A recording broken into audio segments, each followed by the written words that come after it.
Okay, I guess this is gonna have to be 2 videos because I just don't normally tape myself and I don't know how to pause the darn thing. So anyway, I had to get up and take care of one of my critters. So anyway, where was I? Oh, so Adam is responsible for bringing death into the world. And death entered through him, not Eve. So let me read another one. Romans 5:12. Therefore, just as through one man sin entered into the world, and death through sin, and so death spread to all men. I only wrote down part of it. I just want to go a little farther with that one and find it right quick.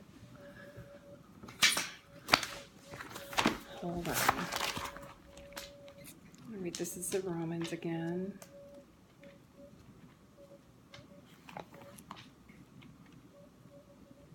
I thought I was going to stop there, but I want to keep going. Romans 5:12. Let me start it again. Okay. Therefore, just as through one man sin entered into the world, the one man was Adam, he's been blamed, and death through sin, and so death spread to all men because all sinned. For until the law, sin was in the world, but sin is not imputed when there is no law. I'm not going to get into what that last part is referring to, but I just wanted to read the whole thing. Adam is responsible for bringing sin into the world, and he's responsible for bringing death into the world.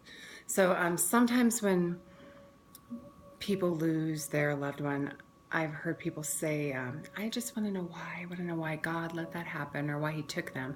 Now, certainly God can intervene and give people more time. And there's times that we wonder why he intervened or why he did not intervene.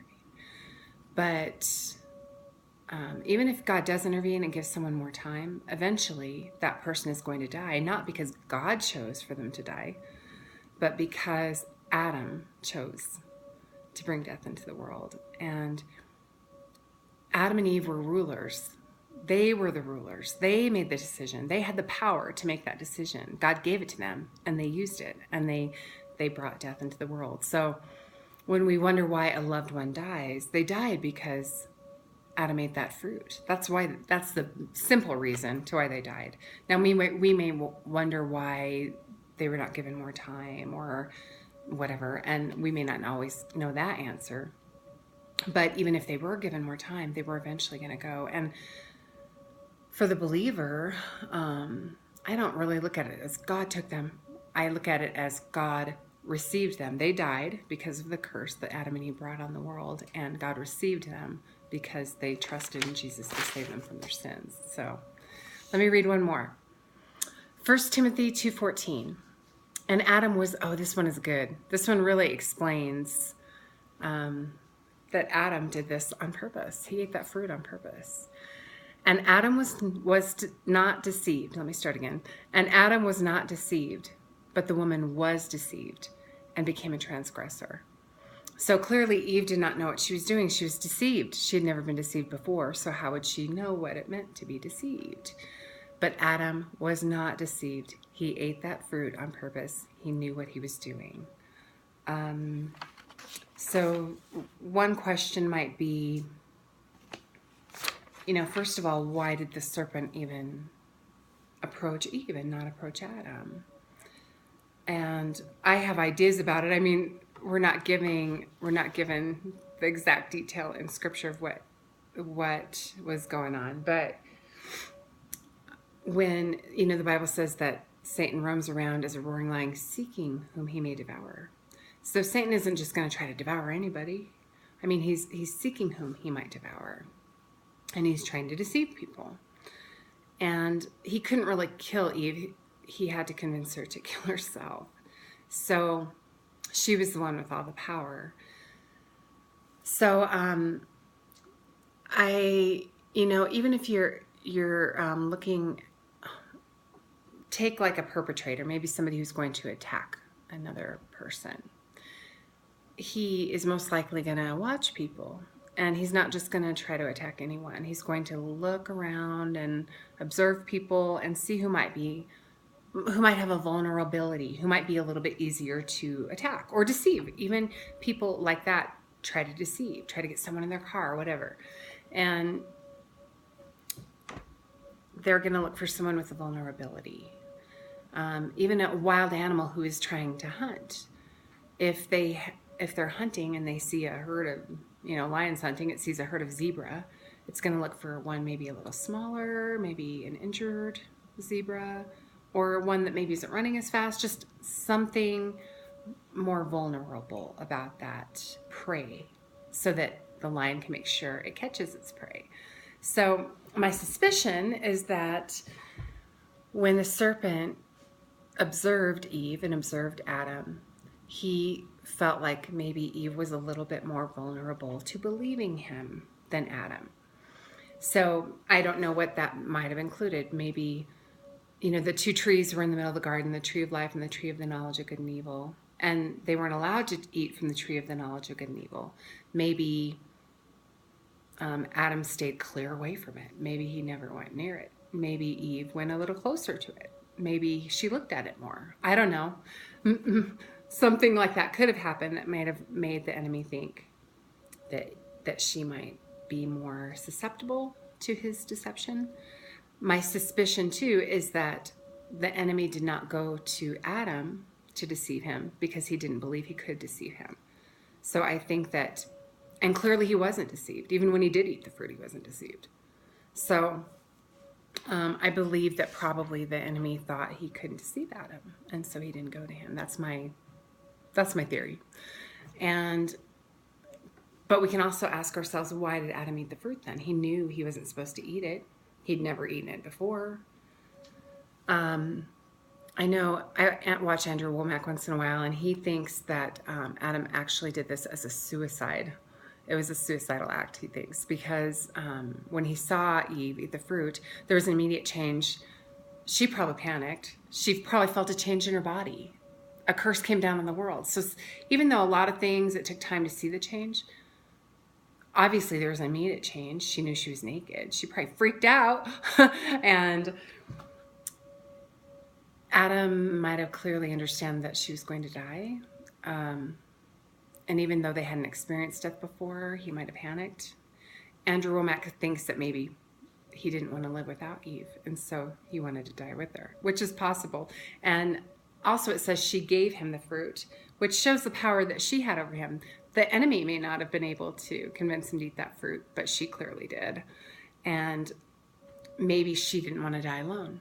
Maybe she convinced him to go with her. And so those are just some ideas. I'm just throwing them out. Is there anything else? Oh, another question. What should Adam and Eve, what should they have done when they ate the fruit? What they did do is they ran and hid and covered themselves up with fig leaves, all of which did no good. But what they should have done is they should have run to God. He was there to help. They should have ran to him and told him, we ate that fruit you told us not to eat. What do we do? And God would have came up with a plan.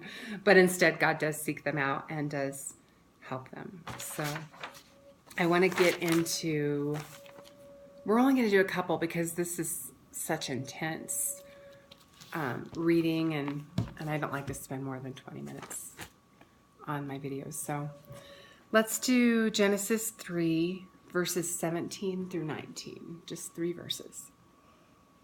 Verse 17, then to Adam he said, because you have listened, remember, let me back up, the Lord has just brought down curses upon the serpent and has just declared that he's going to use the seed of woman, Jesus, to stamp out Satan. And he's just told Eve about, her desire is going to be for her husband. And so Eve has also had some consequences here because now Adam's going to rule over her. But let's go to 17. Then to Adam he said, because you have listened to the voice of your wife and have eaten from the tree about which I commanded you, saying you shall not eat from it, cursed is the ground because of you. In toil you will eat of it all the days of your life. Both thorns and thistles it shall grow for you. And you will eat the plants of the field. By the sweat of your face you will eat bread till you return to the ground, because from it you were taken, for you are dust, and to dust you shall return. So the ground is cursed. Remember, just like in the movie Beauty and the Beast, Adam and Eve were not the only ones cursed. everything was cursed. The ground, the animals, the plants, everything was cursed because they ate that fruit. And the ground also has a curse. It's no longer just going to grow all this food that just naturally comes and they're just going to kind of care for it, need it whenever they want. It's not going to be like that. They're going to have to work for their food now. And that's why farmers have to do all the stuff they do. I've heard them say sometimes after harvest, they feel like they have a perpetual hangover for like a week. And that's why, because Adam and Eve ate that fruit. It causes us to have to work for our food now. And even if we don't work by growing it, we work to buy it. So somebody works for that food. Either us or someone in our family, somebody works for that food. Also, when God created the world, that 7 days, creation was complete. He was done with his creation. As he creates people and animals after that, he does it, like all of us, he does it through a series of reproduction. So in a sense, he pre-created and then it comes forth later. The Bible does say he knits us together in our mother's womb, but he also does that through a process of reproduction too. But something new does sprout out of the ground after this sin comes into the world and death comes into the world. Something new starts sprouting out of the ground, and that would be thorns, thistles, weeds, nasty stuff. Stuff that we have to get out of the ground because it's going to try to choke out our food supply. So even though God was done creating after, those 7 days, this is nasty stuff is coming up out of the ground. Nasty weeds, thorns, thistles, etc., etc. And basically he tells Adam that you are dust and you are going to die. You made that decision, you're going to die, and you're going to return to the ground where you came from.